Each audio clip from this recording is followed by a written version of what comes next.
같습니다.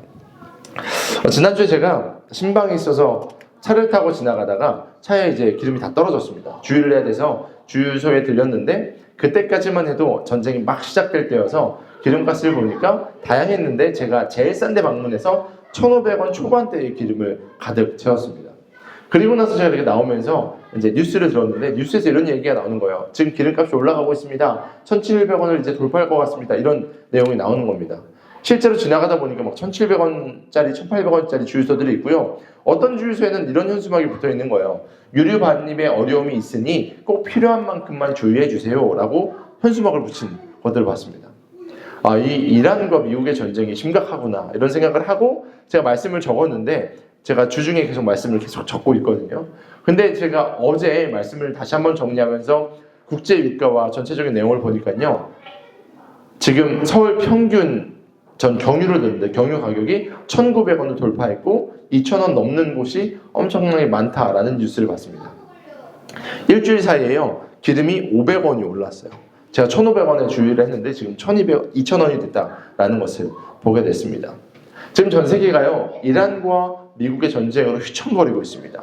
대한민국은요. 이제 코스피 6,000 돌파했다고 막 기뻐했었는데 5,000대로 확 떨어졌고요. 많은 분들이 지금 소위 말하는 멘탈이 나가 있는 그런 상황입니다. 유가도 오르고요. 달러 환율도 1,500원을 막 돌파하고 하늘길도 막히고 바닷길도 막히는 그런 상태가 벌어지고 있습니다. 앞으로 어떤 일이 벌어질지 모르겠습니다. 지금 저편에 일어나고 있는 우리랑 상관없을 것 같은 전쟁에 의한 나비 효과들을 우리가 맛보고 있는데 오늘 이 시대는요. 우리가 장담할 수 없는 시대다라는 것을 제가 이번 한 주 정말 체감을 했습니다.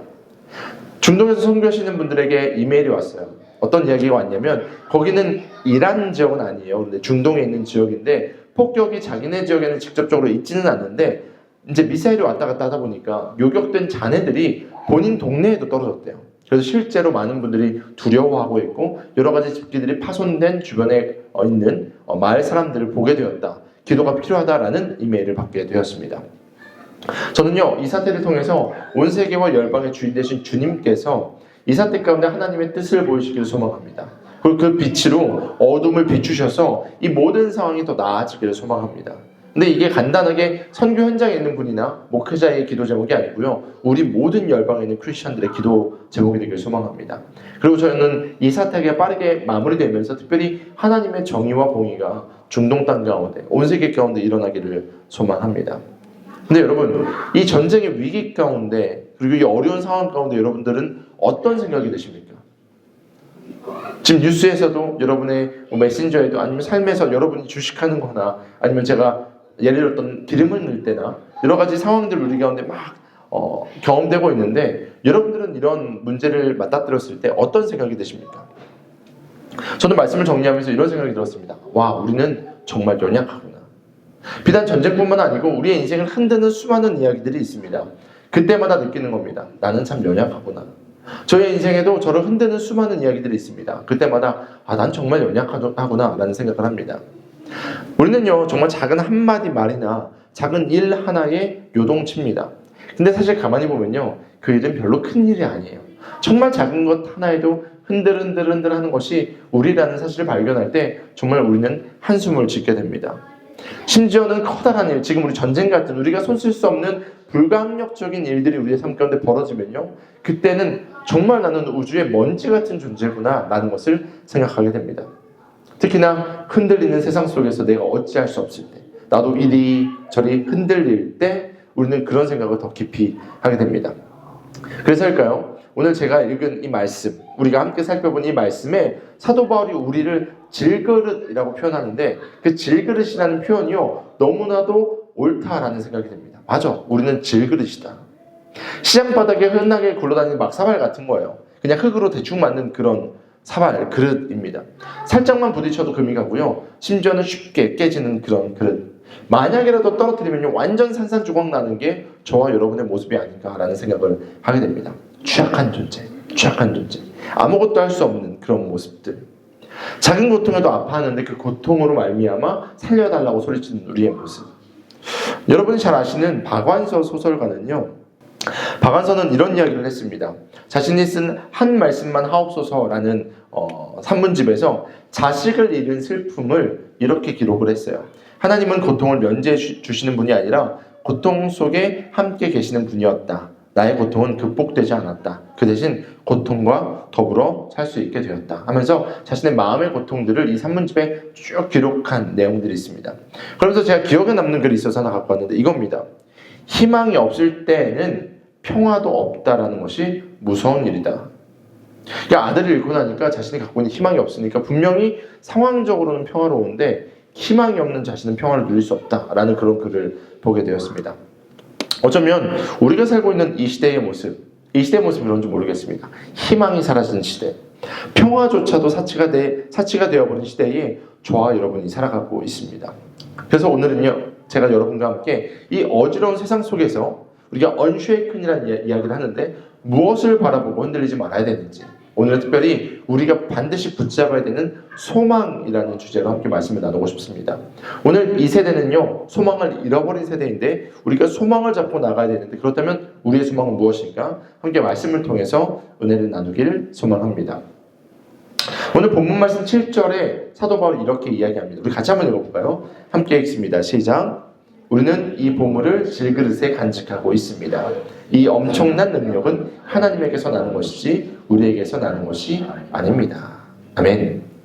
사도 바울은요, 우리를 빗대어서 이야기하는데 질그릇이라고 이야기합니다. 사도 바울은 자신도 자신의 편지를 읽는 고린도에 있는 모든 성도들도 우리 모두는 질그릇과 같다라고 이야기합니다. 하나님께서 우리를 질그릇으로 만드셨다라는 사도 바울의 고백입니다. 우리는요, 질그릇이 되고 싶지 않습니다. 우리는요, 이왕이면 국보로 지정된 고려 청자나 조선 백자 같은 인생을 살고 싶어 합니다. 아니면 아무리 떨어뜨리고 괴롭혀도 다치거나 상처받지 않는 강철 그릇이 되고 싶습니다. 그런데 하나님은 우리를 고려 청자나 조선 백자나 강철 그릇으로 부르지 않으셨습니다. 하나님은요, 우리를 창조하신 분이십니다. 근데 창조주 하나님께서요, 우리를 이렇게 말씀하십니다. 너는 질그릇이야. 넌 질그릇과 같이 내가 만들었어 라고 말씀하십니다. 하나님은 아시는 겁니다. 우리가 경도가 정말 극악으로 약해서 맨날 깨지고 긁히고 쉽게 상처받는 존재이고 연약한 질그릇과 같은 존재임을 이미 하나님은 알고 계신다라는 것이 오늘 본문에 전제되어 있는 이야기입니다. 고대 근동에서요, 이 질그릇이라는 것은요, 쉽게 만들어서 쓰는 겁니다. 지금으로 말하면 여러분이 편하게 쓰시는 밥그릇도 되고요, 아니면 뭐 간장종지도 되고요, 컵으로 만들 수 있는 그런 그릇입니다. 대충 진흙으로 빚어서 구워서 만들면 그게 바로 질그릇이 되기 때문이죠. 과거에는요, 이 톡이, 이 질그릇이요, 또 여러 가지로 유용하게 쓰였습니다. 과거에 여러분들이 글을 쓸 때 우리처럼 막 좋은 종이 A4 용지로 이렇게 뽑아가지고 글을 썼을까요? 아닙니다. 종이라는 것은요, 어마어마하게 비쌌습니다. 그 당시에는 파피루스를 쓰거나 양의 가죽에다 양피지에다가 글을 썼는데, 중요 문서들은 물론 파피루스와 그리고 양피지에 쓰이는데, 일반적인 서민들이 쓰는 종이들, 뭔가 내용을 기록하려면 뭘 썼냐면 말씀드린 이 토기가 깨어진 조각을 썼습니다. 이런 건데요, 오스트라카라고 불립니다. 오스트라카라고 불리는데 이게 뭐냐면 깨어진 토기에 적는 방식, 깨어진 조각을 오스트라카, 발음이 어렵죠? 오스트라카라고 부릅니다. 여기다가 그냥 내용을 적어서 오늘날로 말하면 포스트잇처럼 쓰는 거예요. 예를 들어서 이거 하나에 500원, 뭐 이거 하나에 1000원 이렇게 하면 시장에서 오스트라카에다가 적어가지고 이 앞에다가 내어놓는 겁니다. 그러면서 정보를 전달하고, 아니면 필요한 내용들, 몇 시 몇 분에 우리 어디서 만나? 이런 내용들을 적어서 내놓는 겁니다. 이게 바로 오스트라카, 깨어진 토기의 모습이었습니다. 근데 이게 귀할까요? 귀하지 않습니다. 그냥 흙을 굳혀서 거기다 내용 쓴 거니까요, 언제든지 쓰고 버릴 수 있는 가벼운 수단이 바로 질그릇의 용도였습니다. 근데 생각해보세요. 하나님이 우리를 질그릇으로 부르셨다라고 말씀하시는데, 그렇다면 왜 하필 질그릇일까요? 이왕이면 쇠로 만든 거, 이왕이면 좋은 유약 발라가지고 잘 구워서 청자나 백자같이 만드시면 좋은데 왜 하필 우리를 그냥 질그릇과 같이 만드셨냐라는 거죠. 근데 오늘 7절 말씀을 다시 한번 보면요, 매우 수사학적으로도 멋진 문장입니다. 지금 그릇이 하나 있어요. 근데 그 그릇은 흙으로 만든 질그릇입니다. 누가 봐도 허술해요. 긁으면 긁힐 것 같고요, 떨어지면 깨질 것과 같습니다. 만듦새도 허술합니다. 그릇만으로는요, 어떤 기대함도 소망함도 없는 겁니다. 이 질그릇. 그런데 이 그릇의 운명을 바꾸는 게 있습니다. 뭐냐면요, 그릇의 내용물이에요. 지금 그릇의 내용물을 보면요, 보물이 담겨 있다라고 기록되고 있습니다. 보물이에요. 보물은요, 값비싼 거죠. 보물은요, 소중한 겁니다. 보물은요, 가치가 있는 거예요. 그런데 질그릇에 담겨 있으니 이 질그릇이 소중해진 겁니다. 무엇을 담고 있느냐가 이 질그릇의 가치를 평가하는 거죠. 하나님은요, 질그릇 같은 우리의 보물을 담아주셨습니다. 우리의 보물이 무엇입니까? 우리의 소망이 무엇입니까? 바로 예수님입니다. 이 질그릇에 정말 볼품없고 소망없는 우리에게 영원한 생명을 주시는 예수 그리스도를 담아주셨기 때문에 우리의 삶에 소망이 생겼다라고 사도 바울은 이야기하고 있는 겁니다. 세상은요, 겉이 화려하고 겉이 아름다워야지 거기에 소망이 있다라고 이야기합니다. 근데 성경은 이야기합니다. 그거 상관없어. 안에 있는 내용물이 보물이면 그것은 가치 있는 것이야 라고 이야기합니다. 우리가 가치 있는 이유는요, 우리가 소망을 품을 수 있는 이유는요, 우리가 스스로 단단해졌기 때문이 아닙니다. 내가 겉이 화려하기 때문이 아닙니다. 내가 여러 가지 문양이 있고 내가 갖고 있는 것이 반짝반짝하기 때문이 아니라는 거죠.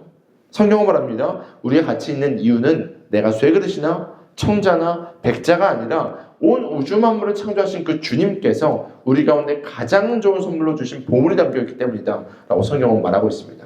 그리고 그 보물이 저와 여러분을 거쳐 삼으셨기 때문입니다. 할렐루야.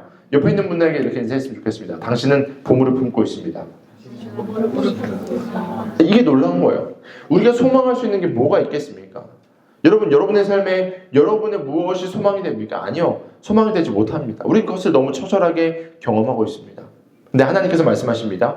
너의 어떠함이 아니라 내가 너를 거쳐 삼았기 때문에, 할렐루야, 내가 너에게 사랑하는 아들을 보냈기 때문에 너는 소중하다. 너는 가치 있다 라고 말씀하십니다. 7절 하반절을 보면요, 여기서 재밌는 이야기가 등장합니다. 이 보물을 질그릇에 간직하고 있는데 엄청난 능력이 있다고 합니다. 이 엄청난 능력. 이것을 원어로 보면요, 휘페르볼레라고 이야기합니다. 지난주 설교에 제가 휘페르라는 용어 썼는데 기억나세요? 휘페르는요, 요즘 영어로 말하면 하이퍼예요. 하이퍼. 무엇을 초월하는. 그리고 이 볼레라는 단어는요, 던지다라는 단어입니다. 그러니까 하이퍼볼레는, 그러니까 휘페르볼레는요, 엄청나게 강력하게 무엇을 던지다라는 뜻을 말해요. 지금으로 말하면 야구를 하는데 야구공을 던졌는데 시속 몇 킬로가 빠른 겁니까? 한 140, 150 빠른 거죠? 근데 한 200, 250으로 날아오는 겁니다. 그래서 잡았는데 이 포수 미트가 뚫릴 정도, 이거를 휘페르볼레라고 이야기해요. 그러니까 하나님께서 우리 가운데 엄청난 것을 발산하게 하셨는데 그것은 휘페르볼레다라는 것을 성경은 말하고 있는 거죠. 여러분이 갖고 있는 보물은요, 세상이 감당할 수 없는 것입니다. 할렐루야. 우리가 감춘다고 감춰지는 것이 아닙니다. 하나님께서 우리 가운데 이 휘페르볼레를 집어넣으셨는데 하필이면 질그릇 같은 우리에게 넣어두신 이유가 있는 것입니다. 바로 무엇이냐? 이 엄청난 능력이 나타나게 하기 위해서. 할렐루야. 우리는 질그릇이지만 하나님의 능력이 드러나기 딱 좋은 그릇이라는 겁니다. 여러분이 잘 사용하시는 물품들 있지 않습니까? 특히 이제 결혼하고 나면 우리 아내들이 남편들에게 늘 하는 말이 있습니다. 그것 좀 입지 마. 하죠? 웃으셨어요. 남자들이 좋아하는 옷이 있어요. 잡히는 게 있습니다. 그러면 꼭 아내들이 싫어합니다. 이거 좀 벗으라고, 이거 버리라고. 근데 남자들은 편하고 좋으니까 계속 그것만 입는 거예요. 아무리 명품이 있고 좋은 넥타이가 있고 좋은 구두가 있어도요, 맨날 신는 크록스가 편한 겁니다. 왜냐하면 나에게 체형에 잘 맞으니까. 내가 입을 때 아름답고 멋있어도 불편하면요, 안 입게 되는 겁니다. 근데 하나님께서 우리가 때로는 볼품없고 때로는 연약해 보이고 때로는 긁힌 것 같은데 하나님이 말씀하시는 거예요. 나에게는 네가 딱이야. 나에게는 네가 딱이야.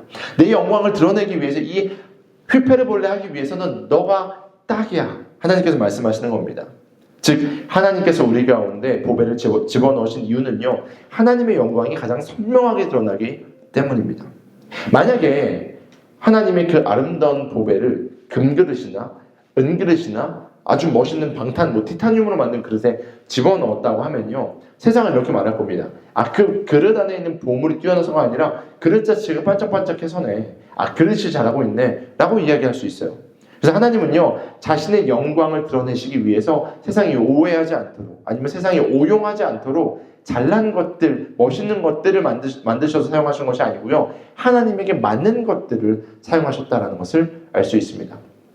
때로는 투박하고 빛도 없지만 금이가 있을 수도 있지만 하나님의 영광이 가장 드라마틱하게 드러나는 그런 그릇, 그것이 바로 질그릇임을 믿으시길 소망합니다. 그게 바로 저예요. 할렐루야. 그게 바로 여러분입니다. 여러분의 인생은요, 하나님의 빛이 드러나기 가장 적절한 그릇이다라는 것을 기억하시길 소망합니다. 결국 우리의 연약함도 하나님은 들어서 멋진 무대로 삼으실 겁니다. 전쟁의 위기 가운데, 재정의 위기 가운데, 관계의 위기 가운데, 육신의 연약함 가운데 있으신 분들, 하나님은요, 그 가운데 하나님의 영광을 드러내심을 믿으시길 소망합니다. 나의 무력함은요, 하나님의 위대함이 드러나는 증거가 될 수 있습니다. 오늘 사도 바울은요, 그것을 이야기하고 있는 겁니다. 휘페르볼레, 이것이 하나님께서 우리 가운데 드러나게 하실 것이다. 이 질그릇 안에 보물이 담겼다는 사실은요, 우리의 삶의 구체적인 소망이 됨과 동시에 우리의 삶에 구체적으로 경험되는 신비입니다. 8절부터 10절까지 바울이 나열한 바울이 당한 상황을 우리가 좀 살펴볼 텐데요. 우리 8절부터 10절까지 천천히 한번 곱씹으면서 읽어보도록 하겠습니다. 함께 있습니다. 시작. 우리는 사방으로 죄어들어도 움츠러들지 않으며 답답한 일을 당해도 낙심하지 않으며 박해를 당해도 버림받지 않으며 거꾸러뜨림을 당해도 망하지 않습니다. 우리는 언제나 예수의 죽임당하심을 우리 몸에 짊어지고 다닙니다. 그것은 예수의 생명도 또한 우리 몸에 나타나게 하기 위함입니다. 아멘. 지금 보면요, 우리는 어떻게 된다고요? 사방으로부터 죄어들어도, 그리고 답답한 일을 당해도, 박해를 당해도, 거꾸러뜨림을 당해도 라고 이야기합니다. 이게 2000여 년 전에 초기에 1세기 교인들만 당하는 어려움이었을까요? 저는요, 이걸 읽으면서 왜 이렇게 오늘날 우리의 상황과 너무 똑같냐, 나의 모습과 같냐, 우리 성도님들의 모습 같은데 라는 생각이 들었습니다. 우리는요, 세상이 우리를 막 움츠러들게 만드는 상황들이 있습니다. 막 죄어드는 것처럼 공격받을 때도 있습니다. 때로는요, 우리가 크리스천이기 때문에 막 우리를 거꾸로 넘어뜨려서 우리를 쓰러뜨리려는 수많은 세력들도 있습니다. 우리가 마주한 상황이에요. 그런데 이 말씀 가운데는요, 이곳에 하나님의 신비가 있다는 것을 알게 됩니다. 보세요. 질그릇이 깨어질 것 같은 극한의 압박이 있습니다. 거기서 뭐라고 이야기합니까? 움츠러들지 않는다 라고 이야기해요. 낙심하지 않는다 라고 이야기합니다. 망하지 않는다 라고 이야기합니다. 할렐루야. 이것이 바로 승리입니다. 상황은요, 분명 질그릇이 깨져서 완전 산산조각 나서 아무것도 할 수 없게 만드는 것 같은데 성경은 이야기합니다. 그렇지만 그렇게 되지 않는다 라고 이야기합니다. 이것이 바로 신비입니다. 어떻게 이것이 가능할까요? 전 이번 사순절 기간 동안에 이 말씀을 우리가 묵상했으면 좋겠습니다.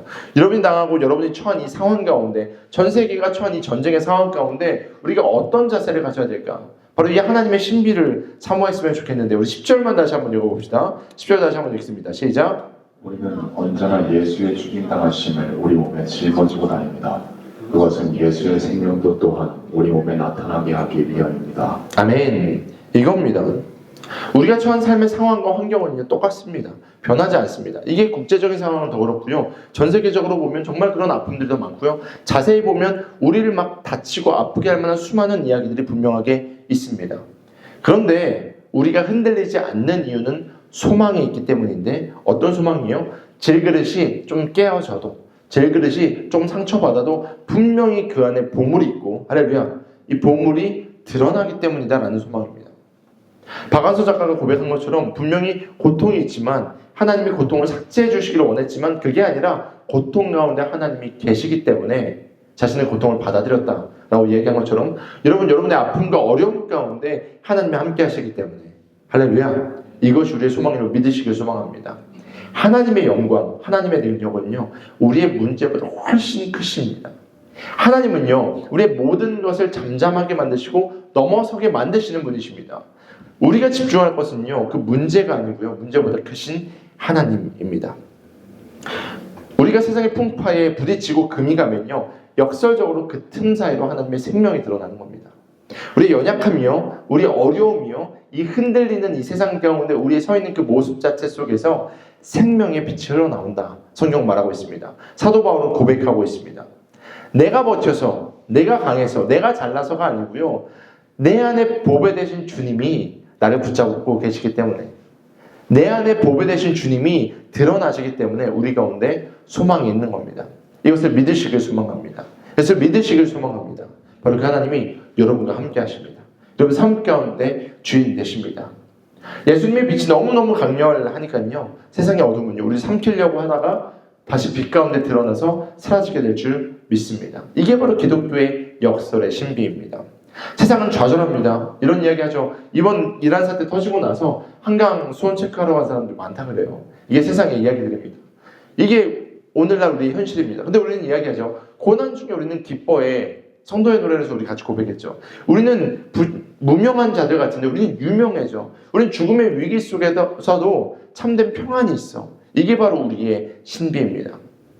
제가 지금 1세기 기독교인들의 책을 좀 읽고 있어요. 1세기 기독교인들은 어떻게 로마를 전복했는가라는 글을 읽고 있는데 1세기 기독교인들은요 처절한 상황 가운데 있었습니다. 그 당시에 로마는요 주변에 많은 다신교적인 것들을 다 수용했던 나라입니다.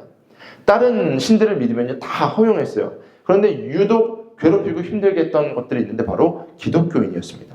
예수를 믿는 것만은 그들이 반대했습니다. 그리스도이냐 죽여. 이게 로마의 법칙이었습니다. 그래서 제가 읽는 글에서 로마의 한 관리가 이상하다 하면서 왜 우리는 기독교인을 죽여야 하는가에 대한 글을 쓴 내용을 봤어요. 분명 우리 로마는 모든 신들을 다 받아주고 그들이 재정적으로 이익이 된다면 세금만 잘 낸다면 우리도 받아줬는데 왜 우리는 기독교인을 죽여야 되는가 하면서 그 사람이 기독교인을 연구했는데 기독교인이 다르기 때문이었어요. 기독교인들은요 포기하지 않았어요. 기독교인들은요 자신의 신앙을 배교하지 않았어요. 그러니까요 로마가 두려워했던 겁니다. 결국 이 로마의 두려움은요 드러났고요. 1세기 기독교인들은 처절하게 신앙을 지켜서 오히려 로마인들이 기독교인들을 보고 로마가 국교화되는 놀라운 사태를 경험했다는 것을 봤습니다. 이것이 바로 우리의 소망입니다. 역설입니다. 우겨싸움을 당해도 우리는 지지 않습니다. 왜냐하면 그 가운데 생명이 있기 때문에. 할렐루야. 사랑하는 성도님들, 또 온라인으로 예배드리시는 분들, 여러분의 삶 가운데 문제가 있으십니까? 어려움이 있으십니까? 여러분의 기도 제목이 있으십니까? 하나님이 일하시는 순간이 될 줄 믿습니다. 그 현장 가운데, 여러분의 삶 가운데 하나님이 드러나심을 목도하는 그 신비를 경험하는 저와 여러분 모두가 되기를 소망합니다. 이 신비를 경험한 바울은요 이렇게 이야기합니다. 이 신비를 너희도 경험했으면 좋겠어. 우리 16절 말씀을 같이 한번 읽어보겠습니다. 함께 읽습니다. 시작. 그러므로 우리는 낙심하지 않습니다. 우리의 겉사람은 낡아가나 우리의 속사람은 날로 새로워. 아멘. 지금 우리가 눈으로 보고 있는 현실은요 낡아가는 겁니다. 시간이 지나면서 낡아갑니다. 이 낡아간다는 것은요 단순히 나이가 든다는 뜻이 아니에요. 쇠퇴해지고 소모되고 사라진다라는 뜻입니다. 지금 강력해 보이는 그리고 매우 능력 있어 보이는 수많은 것들은요 시간이 지나서 어떻게 돼요? 낡아가는 겁니다. 그리고 사라질 겁니다. 역사의 뒤안길로 사라지는 이야기입니다. 요즘 영화관에서 인기 있는 어떠한 영화가 있습니다. 왕과 사는 남자? 이게 유명합니다. 이게 단종 이야기인가요? 단종의 이야기인데 한 왕의 이야기잖아요. 그리고 이 왕을 또 죽이려는 세력들의 이야기, 뭐 여러 가지 이야기들인데 여러분 오늘 이 시대에 왕이 있습니까? 대한민국은 더 이상 왕이 없습니다. 모든 것을 다 쥐고 있고 모든 것을 갖고 있던 왕도 시대가 지나면서 사라지는 겁니다. 여러분이 알고 있던 수많은 기업들도 시대가 지나가면서 사라집니다. 유명했던 인물들도요 시간이 지나면서 다 사라집니다. 먼지가 됩니다. 그것이 우리의 인생입니다. 이게 바로 세상의 원리다라고 사도 바울이 이야기하고 있습니다.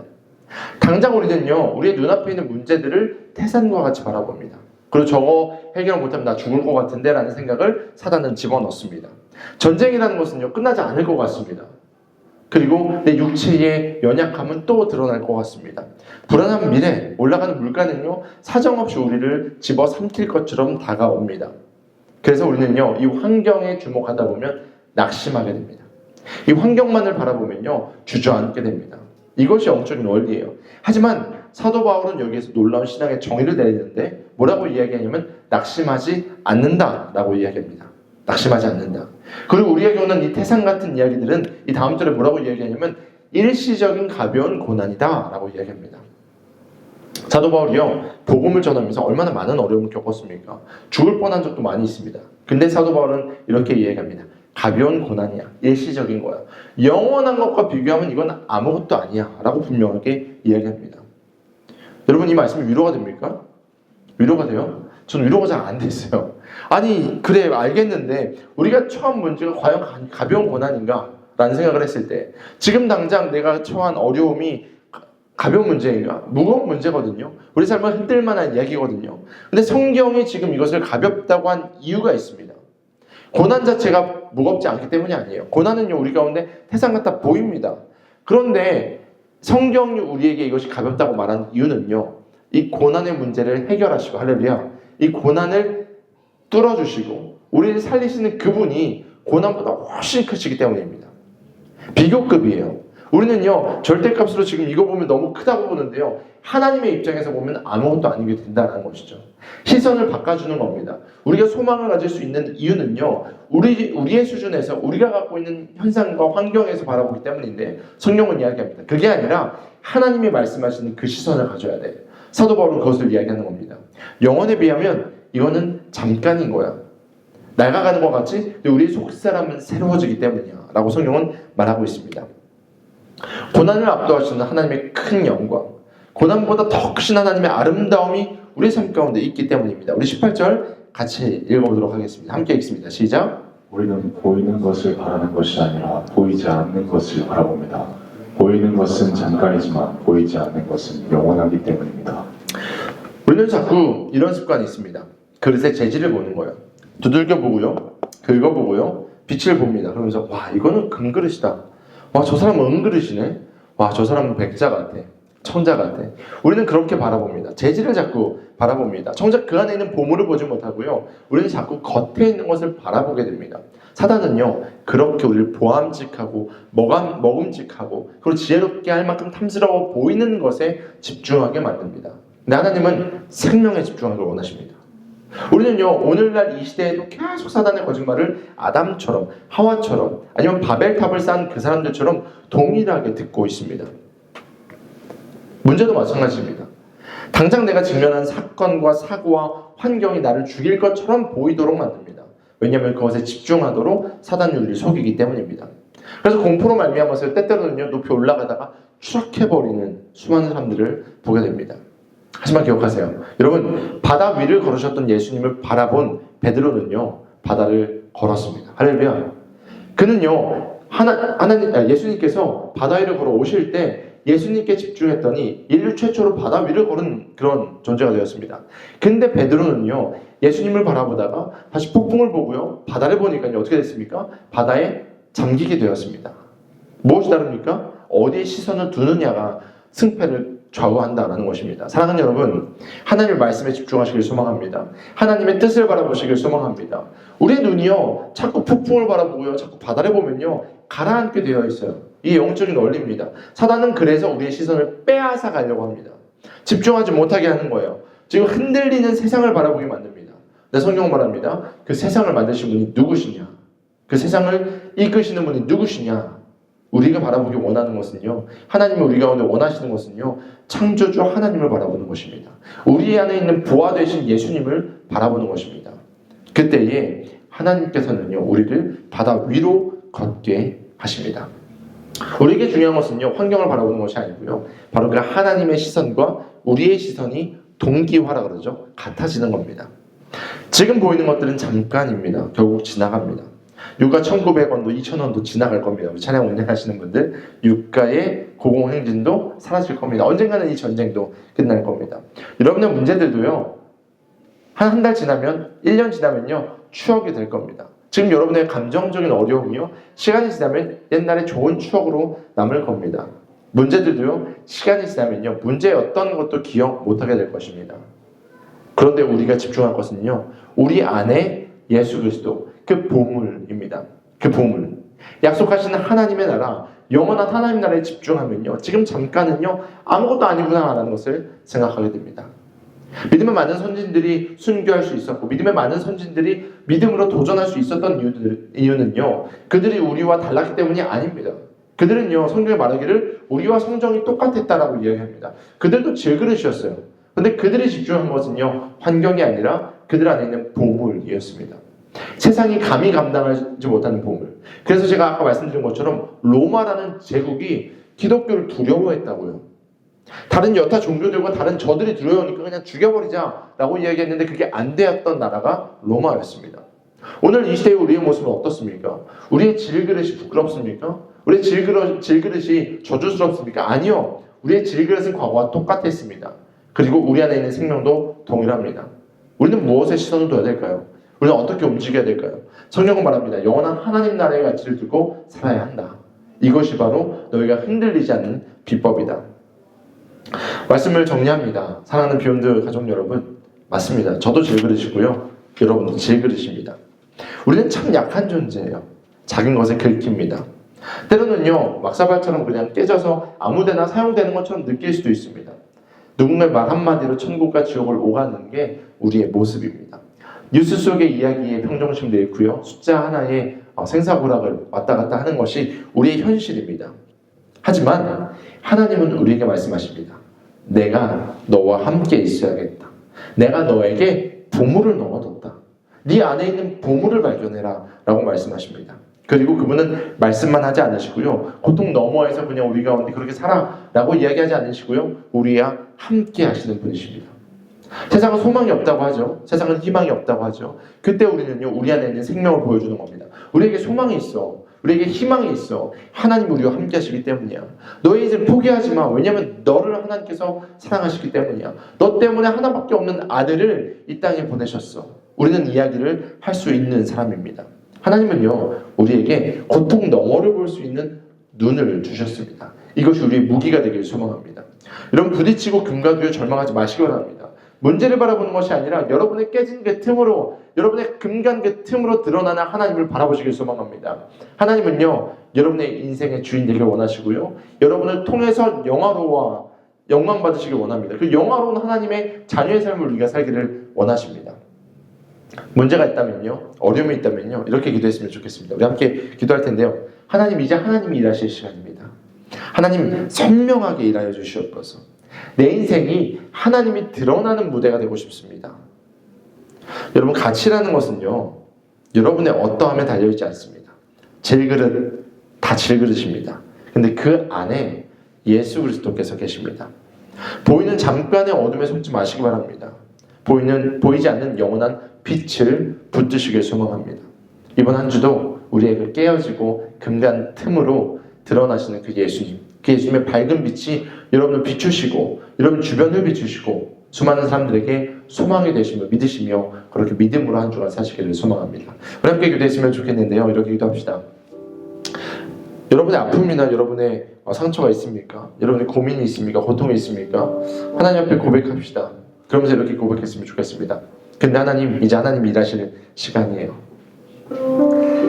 아니, 금간 것, 깨어진 것 너무 힘든데, 또 깨어질까봐 두려운데, 사단은 계속 그거 보게 하는데, 오늘 말씀 보니까 그게 아니라 그 틈 안에 드러나는 주님을 보라고 하시는데, 주님, 내가 그거 보고 싶습니다. 하나님, 밝은 빛을 비춰주십시오. 하나님, 나라만 봐도 또 열방만 봐도 한숨밖에 나오지 않습니다. 근데 하나님, 전쟁의 주인이 주님이십니다. 나라의 주인이 주님이십니다.